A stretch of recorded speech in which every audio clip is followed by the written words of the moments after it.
수요교대 시간입니다. 이 시간 우리에게 주신 하나님 말씀은 창세기 45장 16절부터 28절까지의 말씀입니다. 우리 함께 이 말씀을 한 절씩 읽으시고 마지막 절은 저와 여러분이 함께 읽도록 하겠습니다.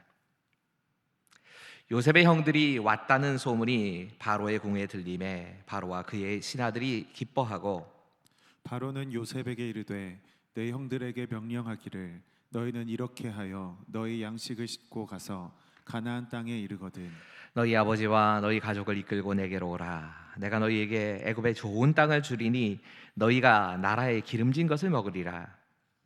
이제 명령을 받았으니 이렇게 가라. 너희는 애굽 땅에서 수레를 가져다가 너희 자녀와 아내를 태우고 너희 아버지를 모셔오라. 또 너희의 기구를 아끼지 말라. 온 애굽 땅에 좋은 것이 너희 것입니다. 이스라엘의 아들들이 그대로 할세.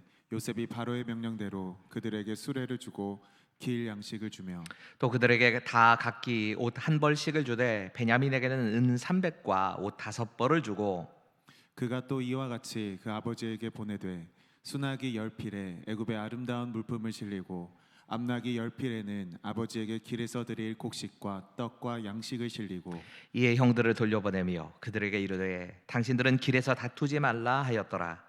그들이 애굽에서 올라와 가나안 땅으로 들어가서 아버지 야곱에게 이르러 알리어 이르되 요셉이 지금까지 살아있어 애굽 땅 총리가 되었더이다. 야곱이 그들의 말을 믿지 못하여 어리둥절하더니 그들이 또 요셉이 자기들에게 부탁한 모든 말로 그에게 말하매 그들의 아버지 야곱은 요셉이 자기를 태우려고 보낸 수레를 보고서야 기운이 소생한지라. 함께 읽겠습니다. 이스라엘이 이르되 조카도다. 내 아들 요셉이 지금까지 살아있으니 내가 죽기 전에 가서 그를 보리라 하니라. 아멘. 함께 기도하겠습니다.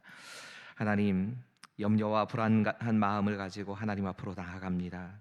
예수님께서 못 박히시던 날에 세상이 흔들렸던 것처럼 질병 하나에 이 세상이 흔들리고 있습니다. 하지만 이 시간 우리가 우리의 삶의 주인이신 하나님을 인정하게 하여 주시고 다시 한번 우리의 마음을 하나님께 드리오니 우리를 받아주시옵소서. 이 모든 상황 속에서도 선하신 하나님의 뜻이 이루어질 것을 알게 하시고 하나님께 감사하는 믿음을 주시옵소서. 예수님의 고난을 묵상하는 사순절 이 기간이 교회인 우리가 살아계신 하나님 앞에 바로 서는 기회가 되게 하여 주시옵소서. 부활의 날 무덤을 막은 돌을 치우시고 참 생명을 주신 하나님, 이제 우리에게도 그런 또 다른 부활절을 허락하여 주시옵소서. 우리에게 소망을 주시옵소서. 지금도 우리와 함께 하시는 예수님의 이름으로 감사하며 기도하옵나이다. 아멘. 명화를 좋아하는 미술 애호가가 한 사람이 있었답니다. 그는 모나리자에는 비교할 수는 없지만 꽤나 아름다운 기품 있는 어느 귀부인의 초상화 하나가 정말 눈에 잘 들어와서 매료당해서 이 초상화를 얻기 위해서 꽤나 많은 노력을 했고 많은 돈을 지불하고 이 초상화를 집에 가져다 두게 됐습니다. 평상시에 그림은 다 벽에 걸어두지만 이 초상화는 너무 아끼는 것이고 가까이에서 두고 싶어서 책상 위에다 이 초상화의 그림을 놓고는 가까이 두고 늘 감상하곤 했답니다. 어느 날 그가 먼 곳에 출장을 가게 됐고 이 먼 곳에 출장을 간 사이에 5살 난 딸아이가 이 아빠의 방에 들어왔다가 이 초상화를 보게 된 겁니다. 문제가 생겼습니다. 아이가 호기심이 생긴 겁니다. 초상화를 보고 이리저리 지켜보다가 이 초상화 위에 립스틱이 발리지 않았다 하는 것이 갑자기 눈에 들어온 겁니다. 어린아이니까 그럴 수 있겠지요. 엄마의 화장대에 가가지고는 마스카라며 아이라이너 그리고 립스틱 같은 것을 가지고 가가지고 이 초상화 위에다가 덧칠을 하기 시작한 겁니다.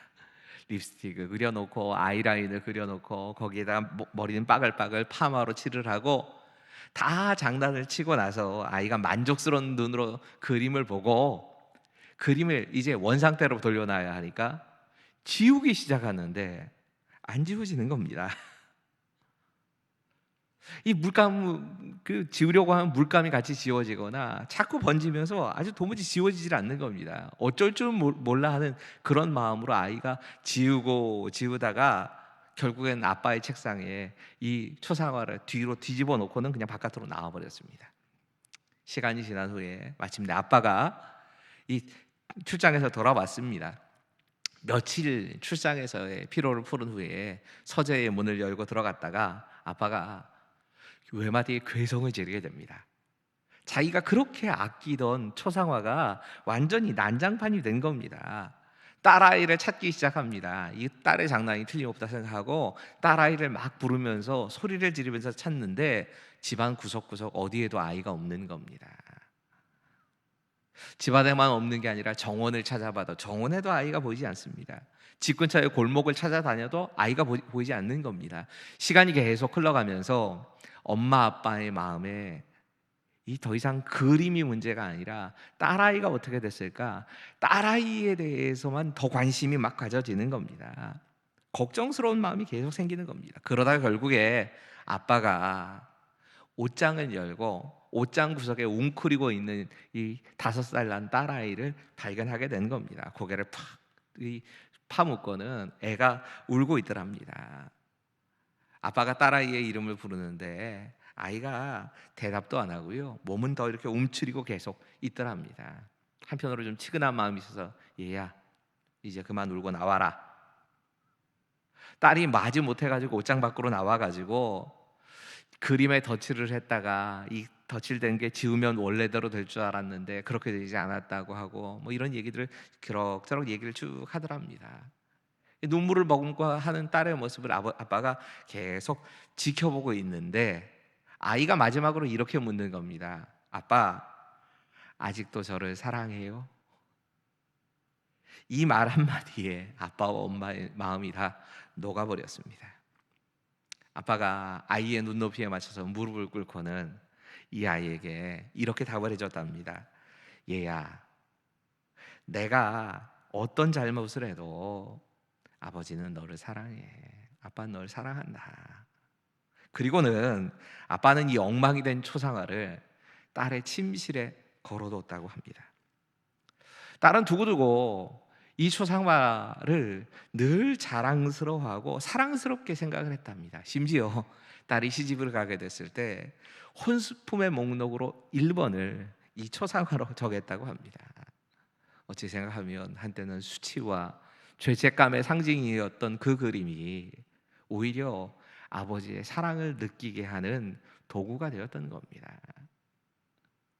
여러분, 성경은 하나님께서 우리가 우리의 죄를 회개하면 반드시 그리고 즉시 우리의 죄를 용서하신다 분명히 말씀하십니다. 근데 용서하시는 것으로 끝나는 게 아니고 하나님께서 우리의 삶을 책임져 주신다고 말씀합니다. 오늘 본문의 이 요셉의 모습에서 우리가 볼 수 있었던 것은 바로 이런 하나님의 사랑, 하나님이 회개한 자에게 주시는 그 은혜의 모습을 보여줍니다. 사람들은 회개를 싫어합니다. 하지만 사실은 회개는 하나님의 은혜로 들어가는 문이 됩니다. 그 회개를 통과할 때 우리는 더 이상 나를 얽어매던 사슬이 내게 능력이 없다는 것을 경험하게 됩니다. 오늘 본문은 요셉의 형들이 이 흉년의 때에 당장에 먹고 살 일이 없어서 길이 없다 보니까 먹고 살 것이 있는 애굽으로 왔다가 만났던 한 가지 사건을 배경으로 합니다.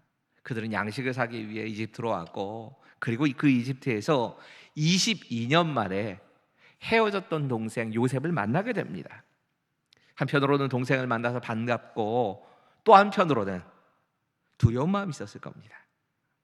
걱정에 사로잡혔을 겁니다. 자신들이 22년 전에 한 짓이 있기 때문에 두려운 마음에 쌓일 수밖에 없습니다. 혹시라도 요셉이 자신을 노예로 팔아버린 형들에게 복수나 하지 않을까 하는 이 두려운 마음이 있습니다. 요셉은 이들의 삶이 진짜 돌이켜졌는지 회개했는가를 테스트했고 그리고 회개한 이후에는 그들의 모든 삶에 대해서 하나님처럼 반응합니다. 하나님이 그러신 것처럼 다시 그들 형제가 이 형제의 관계로 관계가 회복이 됩니다. 요셉이 하나님이 마치 그러신 것처럼 이 형제들의 삶을 책임져 주겠다고 약속을 합니다. 흔히들 요셉을 이 신구약 성경을 통틀어서 예수님을 가장 닮은 사람 이렇게 얘기를 하는데, 지금 이 순간이 아마 그런 모습일 겁니다. 우리가 하나님과의 관계에 있어서 이런 모습이 그대로 적용된다는 것을 꼭 기억해야 합니다. 하나님께서는 회개하기 전까지는 하나님이 계속 회개의 자리로 몰아붙이시기 위해서 우리 인생의 코너로 자꾸 몰아붙이는 경우가 있습니다. 하지만 회개하면, 우리의 삶이 정말 달라지면 하나님은 관계를 다시 회복시켜 주십니다.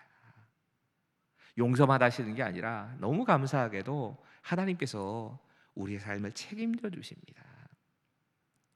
오늘 본문은 이렇게 용서를 받은 사람들이 어떻게 살아야 할까를 말씀하고 있습니다.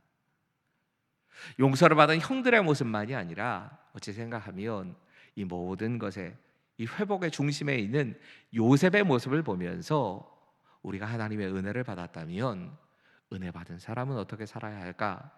이 본문을 통해서 묵상해 보려고 합니다. 첫 번째 메시지입니다. 같이 한번 읽어볼까요? 시작. 하나님의 영광을 가리지 않기 위해 감정을 절제해야 합니다. 요셉의 형들이 왔다 하는 소문이 바로에게 들리자 바로가 가장 먼저 반응을 보이는 것이 오늘 본문의 이야기입니다. 바로의 반응의 이야기입니다. 오늘 본문 16절부터 18절까지의 말씀은 이렇게 이어집니다. 요셉의 형들이 왔다는 소문이 바로의 궁에 들림에 바로와 그의 신하들이 기쁘고, 바로는 요셉에게 이르되 내 형들에게 명령하기를 너희는 이렇게 하여 너희 양식을 싣고 가서 가나안 땅에 이르거든 너희 아버지와 너희 가족을 이끌고 내게로 오라. 내가 너희에게 애굽의 좋은 땅을 주리니 너희가 나라의 기름진 것을 먹으리라. 아멘. 바로는 요셉의 형들과 요셉이 만났다 하는 이 소식을 기쁘게 받아들입니다. 그 모든 이 요셉의 신하들도 기쁘게 받아들입니다. 그리고는 이 요셉의 형들에게 가족들을 다 데리고 애굽으로 와라. 그리고 내가 이렇게 해주겠다 얘기를 합니다. 그럼 우리식으로 말하자면 이민 허가도 내주고 비자도 내주고 일하며 살 수 있도록 비자도 내주고 자가용도 주고 이러면서 이 사람들을 환대하는 그런 결정을 내린 겁니다. 근데 이런 바로의 아주 세심한 배려, 이 배려하는 이 모습을 보면서 또 한 사람 요셉을 한번 생각해 봐야 합니다. 여러분, 요셉이 없었다면 이런 일은 안 일어납니다. 요셉은 통역관과 모든 애굽 사람들을 다 내보내고 히브리 사람들의 말로 형들에게 자신이 요셉이다 라는 말을 알려줍니다. 이거 굉장히 위험한 일이라고 지난주에 말씀드렸지요. 굉장히 위험한 일입니다. 지금 이 요셉의 형들은 감정적으로 혹시라도 요셉이 우리에게 무슨 해코지를 하면 어떡해야 할까 두려운 마음을 가지고 있습니다. 이런 사람들은 가끔은 상상도 못할 그런 끔찍한 짓을 벌이기도 합니다. 이런 사람들 앞에 주변에 아무 사람도 남기지 않고 다 떠나보낸 겁니다. 그러니까 무장해질한 겁니다. 나에 대해서 너무너무 두려워하는 그 사람들이 총까지 들고 있는데 나는 주변에 나를 보호해 줄 만한 아무것도 안 남기고 다 떠나보내는 겁니다. 이거 굉장히 위험한 일입니다. 이 말은 지난주에 이렇게 말씀드렸지요. 요셉이 진짜 형들을 믿어준 것이었다. 하지만 단순히 믿어준 것만을 의미하는 게 아닙니다. 이건 요셉의 아주 세심한 배려였습니다. 특별하게 이 형들을 배려한 겁니다. 만약에라도 지금 이 요셉의 형들과 요셉의 대화를 바로가 들었다면 어땠을까 생각해 보셨습니까? 요셉이 우는 소리가 너무나 크게 울었는지 바로의 궁에까지 들리고, 바로가 그 사실이 도대체 어떤 일인가 알아보기 위해서 사람들을 조사하러 알게 되고, 그러면서 요셉의 형들이 왔다 하는 사실을 알게 됐습니다. 그런데 이 과정에 요셉의 형들이 요셉을 팔아먹었다 하는 사실을 알게 됐고, 그리고 이 요셉의 형들이 요셉 앞에서 회개하는 이런 이야기를 다 들었다. 그럴 때도 바로가 요셉의 형들을 환대했을까요? 이렇게 좋은 마음 가지고 대했을까? 아닙니다. 그러지 않았을 겁니다. 요셉의 이 주변의 모든 사람들을 내보내고 다른 사람들은 알아들을 수 없는 히브리 말로 이 형들과 대화를 한 이유가 여기에 있습니다. 진짜 배려한 겁니다. 여러분, 이 요셉의 모습에서 우리가 배워야 합니다. 지난주에도 말씀드렸지만 감정은 선한 것도 아니고 악한 것도 아닙니다. 그 감정에 대해서 성숙하게 우리가 잘 반응하는 것이 필요합니다. 감정을 표현하는 것 자체가 악한 것 절대로 아닙니다. 하지만 또 그 감정을 표현하는 것은 절제되어야 합니다. 이것이 진짜 성숙함입니다. 여러분, 우리가 감정을 절제하지 못하고 세상들에게, 아직은 이 사람이 복음을 제대로 받아들이지 않은 초신자들이거나 혹은 아니면 내가 복음을 전해줘야 할 그 사람들에게 내 감정 그대로 교회나 하나님께 영광이 되지 않는 말들을 하는 경우들이 종종 있습니다. 그리고 그 사람의 복음의 문이 막힙니다. 우리가 얼마나 이런 경우를 많이 당해봤습니까? 우리의 자녀들에게 교회 안에서 있는 여러 가지 안 좋은 일들, 여러분 언제나 사람이 모인 곳이기 때문에 교회라고 해서 늘 평안한 것도 아니고 교회라고 해서 문제가 없는 거 아니지 않습니까? 이런 문제나 자신의 이 화난 있는 그 감정들을 그 자녀들 앞에 가감 없이 그냥 표현해 버립니다. 그리고 우리 자녀들이 믿음에서부터 떠나는 경우들이 얼마나 많습니까? 지금 요셉에게서 자신의 감정을 억제하고 절제하는 이 모습도 배워야 합니다. 감정을 표현하는 건 죄가 아닙니다. 하지만 그것이 하나님께 영광이 되지 못하고 복음의 문을 막는 것이라면 절제해야 합니다. 우리가 은혜를 받은 사람이라면 내가 하고 싶은 대로, 내가 말하고 싶은 대로, 내가 생각하는 대로, 내가 감정이 되어 있는 대로 그냥 퍼부어대면 안 되는 겁니다. 이것이 복음의 방해가 되지는 않는지, 하나님께 영광을 가리는 건 아닌지 이것을 생각하며 행동해야 합니다. 이것이 은혜 받은 사람의 모습입니다. 두 번째로 이 본문에서 우리가 찾아봐야 될 메시지는 하나님께서 주신 은혜를 다른 사람들에게도 전해야 한다는 겁니다. 흘러보내야 한다는 것입니다.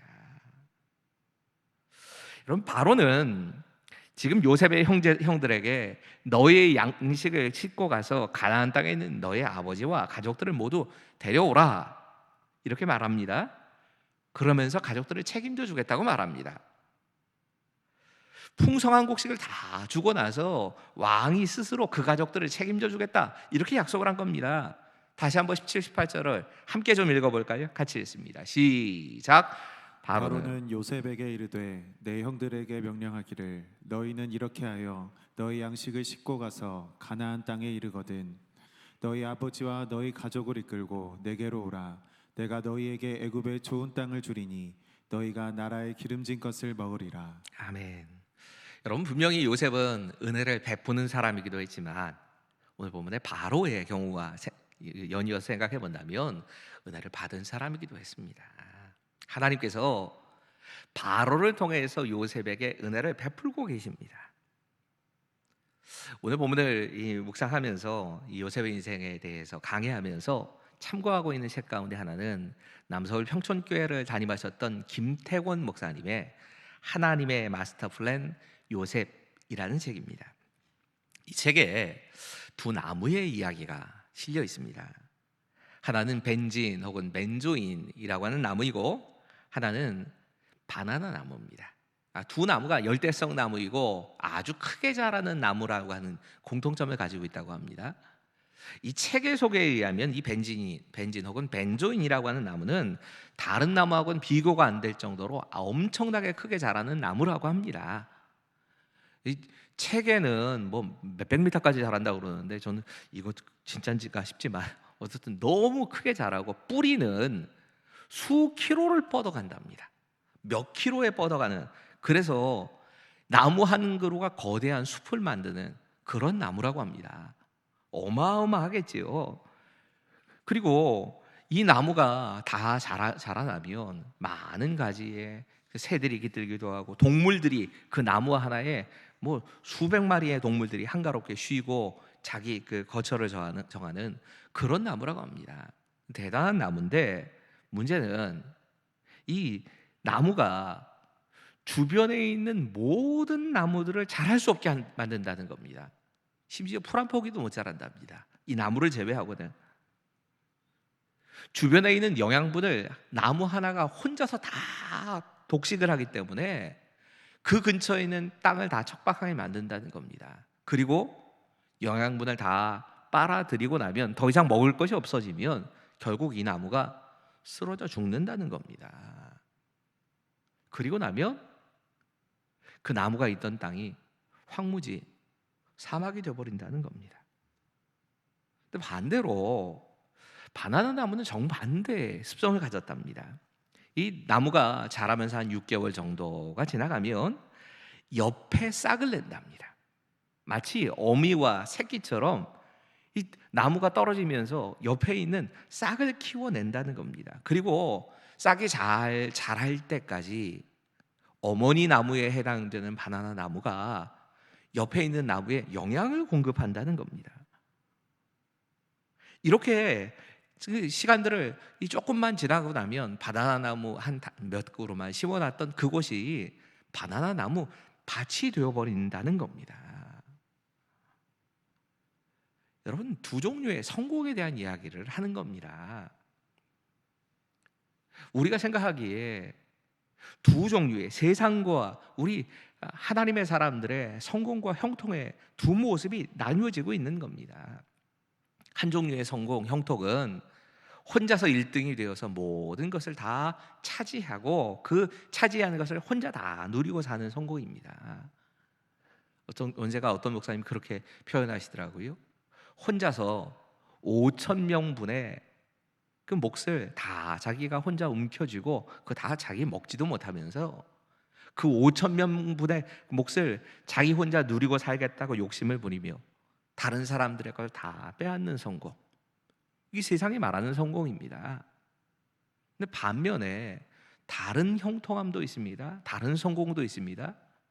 그 사람 한 사람으로 말미암아서 다른 사람들에게 복이 되는 성공, 혼자서 5천 명을 먹이는 성공도, 그 형통함도 성경은 분명히 말씀하고 있습니다. 요셉은 후자의 길을 따라간 겁니다. 여러분, 바로나 그 신하들이 요셉의 형제들을 환영한 가장 큰 이유가 있다면 요셉 때문입니다. 요셉이 평상시에 보여줬던 그 삶의 모습이 모든 사람에게 인정을 받을 만큼, 칭찬받을 만큼 그런 삶을 살았던 겁니다. 그런 요셉의 형들이었기 때문에 그 요셉의 형제들에 대해서 바로의 신하들이 칭찬하고 받아들인 겁니다.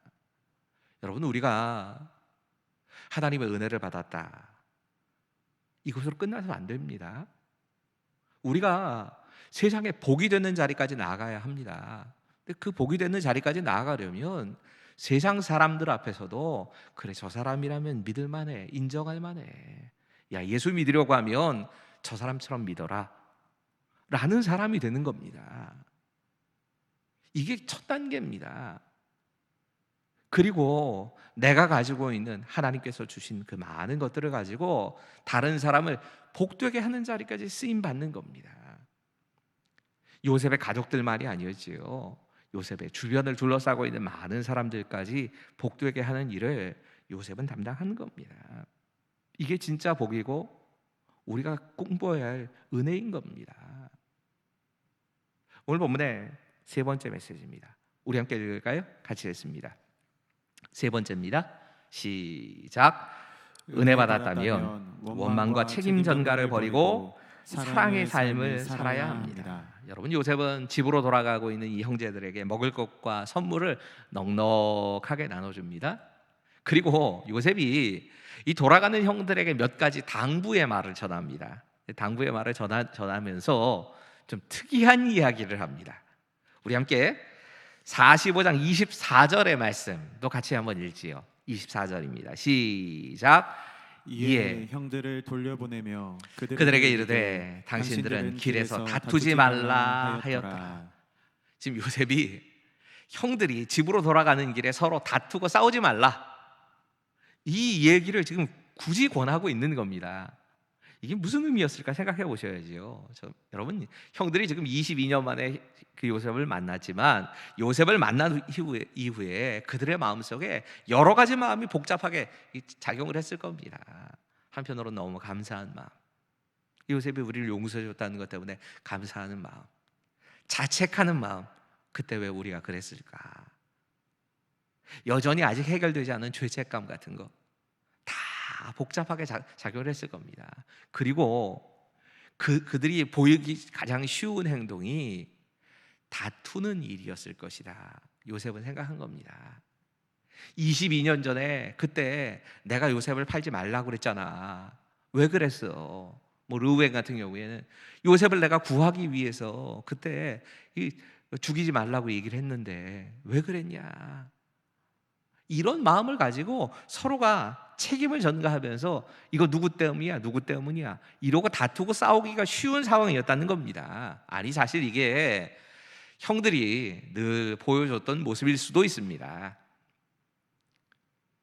여러분, 요셉의 형제들은 복잡한 집안 구성을 갖고 있다는 걸 아시지요? 야곱에게 아내만 4명이었습니다.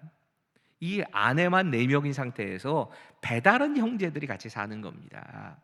이 배다른 형제들이 서로가 편을 먹고 다투고 싸우는 모습을 17살이 될 때까지 요셉이 많이 봤던 겁니다. 계속 그런 모습에 대해서 지켜봤던 겁니다. 이게 익숙한 모습이었기 때문에 혹시라도 또 형제들이 돌아가는 길에 서로 다투고 싸우지 않을까, 이게 걱정스러워서 요셉이 당부하는 말인 겁니다. 이제 모든 거 다 해결됐으니까 다투지 마세요. 서로 책임 전가하지 마십시오. 여러분, 사실 이것이 은혜 받은 사람인 우리의 모습이기도 합니다. 하나님께서 우리에게 요구하시는 모습이기도 한 겁니다. 진짜 하나님의 은혜가 우리 안에 있다면 원망하고 서로에게 탓을 하고 다투는 일이 있어서는 안 된다고 말씀하시는 겁니다. 이 코로나19라고 하는 어려움을 당하면서 우리가 함께 지금 다 어려움을 겪고 있습니다. 특별히 교회가 좀 하나님께 예배를 하지 못한다고 하는 이 자체가 교회는 참 답답한 일입니다. 제 마음 가운데도 이런 그 생각들이 자꾸 불쑥 튀어나옵니다. 이거 누구 때문에 탓을 하고 싶은 마음이 자꾸 생깁니다. 온 국민이 어쩌면 뭐 이단인 신천지라고 하는 집단을 향해서 저주와 같은 이런 말들을 퍼부어 댈 때가 있지요. 그들 때문에 그렇다고.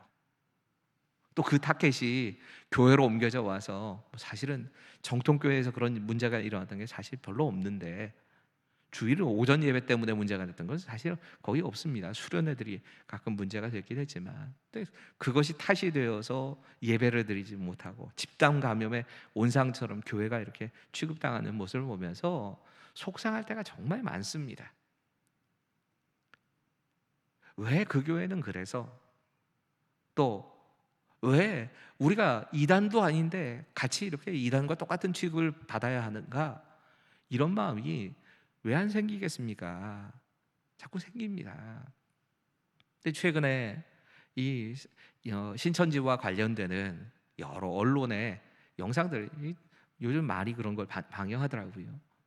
이 인터뷰나 영상들을 보면서 새삼스럽게 느끼는 것이, 신천지에 빠진 사람들, 그 위에서 조정하는 사람들은 정말 나쁜 사람들이 많고 신천지에 빠지는 사람들이 참 순진한 사람들이 많구나, 오히려 저 사람들도 피해자일 수도 있겠구나 하는 마음도 생기고, 또 한편으로는 우리가 이런 마음을 가지고 뭐 신천지 안에서도 이건 잘못됐다 생각하고 빠져나오는 사람들도 많이 있을 텐데 그들을 어떻게 대할까 하는 생각이 자꾸 듭니다.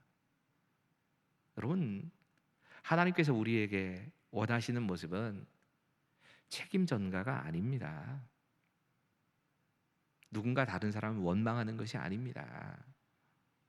은혜 받은 우리에게 원하시는 하나님의 모습은 사랑하는 것입니다. 오늘의 마지막 메시지입니다. 함께 읽겠습니다. 시작. 하나님이 허락하신 것은 누리는 사람이 되십시오. 함께 21절부터 23절까지의 말씀 같이 읽지요. 시작. 이스라엘의 아들들이 그대로 할세 요셉이 바로의 명령대로 그들에게 수레를 주고 길 양식을 주며 또 그들에게 다 각기 옷 한 벌씩을 주되 베냐민에게는 은 300과 옷 5벌을 주고 그가 또 이와 같이 그 아버지에게 보내되 수나기 10필에 애굽의 아름다운 물품을 실리고 암나기 10필에는 아버지에게 길에서 드릴 곡식과 떡과 양식을 실리고. 여러분, 바로가 지금 그 형들과 아버지를 위해서 많은 마음껏 대접해도 된다라고 하는 말을 하자 그 말에 힘입어서 요셉이 그 형제들에게 많은 것을 줍니다. 수레도 주고 먹을 것을 주고 옷을 주기도 하고 이렇게 주는 모습을 봅니다. 그런데 조금만 생각을 해보면 이게 쉬운 일이었을까? 아닐 겁니다. 여러분, 누군가가 나에게 정말 좋은 마음을 가지고 당신 마음껏 이거 사용하세요 라고 줘도 그 마음껏 사용하라고 하는 대로 쓰지 못하는 게 인간입니다. 이게 보통 사람의 마음입니다. 마음대로 하지 못하고 손이 오그라듭니다. 여러분, 요셉이 은혜를 받은 후에 이 보여주고 있는 모습 가운데, 태도 가운데 하나가 바로 이 모습입니다. 그는 허락된 것에 대해서 마음껏 누렸습니다. 그럼 이게 중요합니다. 하나님께서 우리에게 허용하신 것, 허락하신 것에 대해서 마음껏 누리는 것이 필요합니다.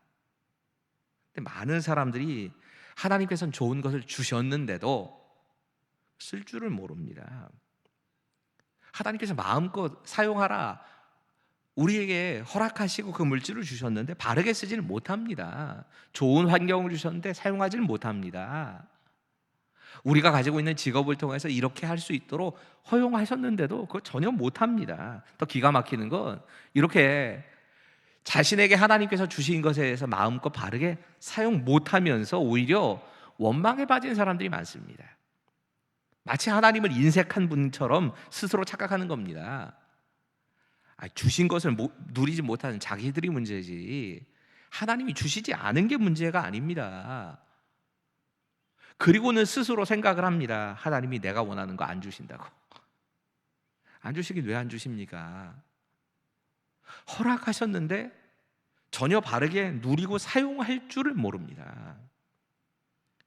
여러분, 우리 자신을 위해서도 바르게 하나님께서 허용하신 한계 내에서 바르게 누리고 사는 것, 감사하면서 누리고 사는 것, 지혜로운 겁니다.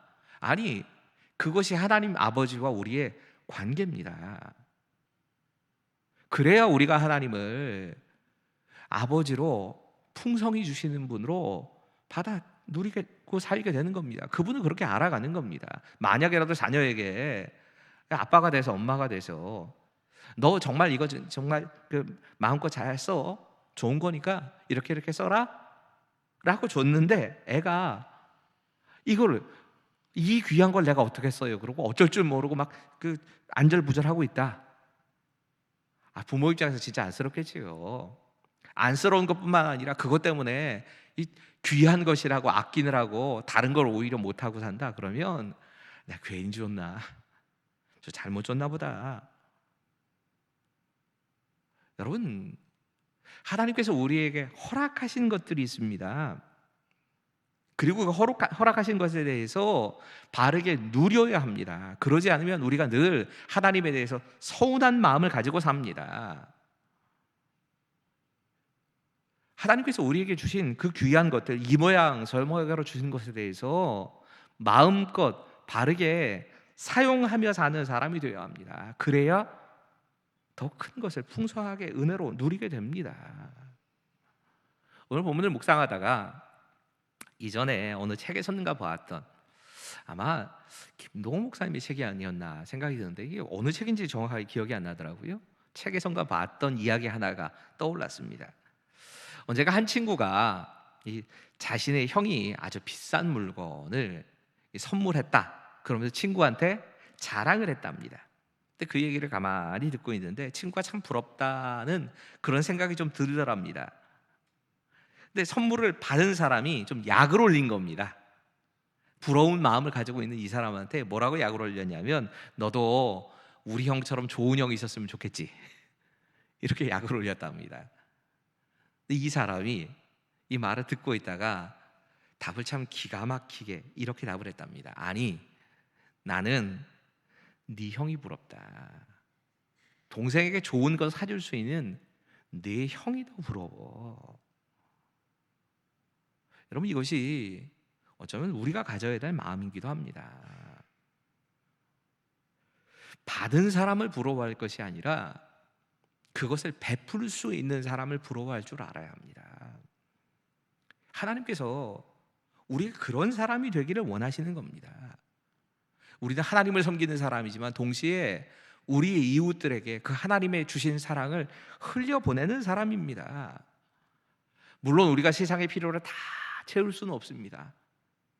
우리의 한계는 거기 있습니다. 하지만 그 세상의 모든 필요를 채우실 수 있는 분과 우리는 연결되어 있습니다. 우리가 해야 될 제일 중요한 역할은 그래서 그 필요를 채우실 수 있는 하나님, 그 하나님과 세상을 연결시키는 역할을 계속 해가는 겁니다. 오늘 본문은 다시 한번 은혜를 받은 후에 우리의 모습이 어떤 모습이어야 하는가, 이것을 말씀하고 있습니다. 이런 코로나19 때문에 많은 사람들이 답답해하고 또 그 질병 때문에 괴로움을 당하고 있습니다. 그 질병에 신음을 하고 있는 것이 이제는 더 이상 우리나라만의 문제가 아니지요. 전 세계적으로 계속 이것이 퍼져나가고 있습니다. 지금 이런 때에 우리의 신앙을 다시 한번 점검해 봐야 합니다. 여러분, 이미 우리는 은혜 받은 사람입니다. 우리는 이미 용서받은 사람입니다. 주시지 않는 것에 대해서만 생각할 것이 아니라 이미 우리에게 허락하신 그 은혜에 대해서 먼저 묵상해야 합니다. 예수 그리스도의 십자가를 통하여서 우리에게 영원한 생명의 길을 주시고 하나님의 자녀로 우리를 불러주신 것, 이 사실에 대해서 감사한 마음이 있어야 합니다. 그리고 그 주신 것에 대해서 바르게 누리고, 내가 그것을 정말 바르게 누리고 또 하나님이 주신 그것을 다른 사람들에게 흘려보내는 그런 삶을 사는 것이 하나님의 자녀의 삶인 겁니다. 여러분, 우리가 이 하나님의 은혜를 전하는 삶을 오늘 본문은 사랑하며 사는 것이라고 말씀하고 있습니다. 우리가 하나님의 은혜를 전하는 삶을 하나님의 영광을 가리지 않고 복음을 위하여서 우리가 가진 것을 절제하는 것이라고 말씀하고 있습니다. 이것이 오늘 저와 여러분에게 주시는 하나님의 말씀입니다. 기도하겠습니다. 하나님, 이 사순절을 보내면서 우리에게 예수님을 닮은 사람 요셉을 보여주신 것에, 그리고 그를 통해서 무엇을 배우게 하신 것에 감사드립니다. 하나님께서 주신 것 잘 누리게 하시고 또 한편으로 그것을 하나님의 영광을 위해 절제하며 사는 삶을 살게 하여 주시옵소서. 나 혼자 하나님의 은혜를 누리는 것이 아니라 하나님이 주신 좋은 것을 다른 사람들과 나누며 살게 하여 주시옵소서. 하나님, 이 땅이 서로를 원망하고 서로에게 책임을 떠넘기는 그런 모습만 남은 것이 아닌가 생각될 때가 많습니다. 하지만 우리는 은혜 받은 사람답게 사랑의 삶을 살게 하여 주시옵소서. 우리에게 참된 은혜의 통로가 되어 주신 예수 그리스도의 이름으로 감사하며 기도하옵나이다. 아멘.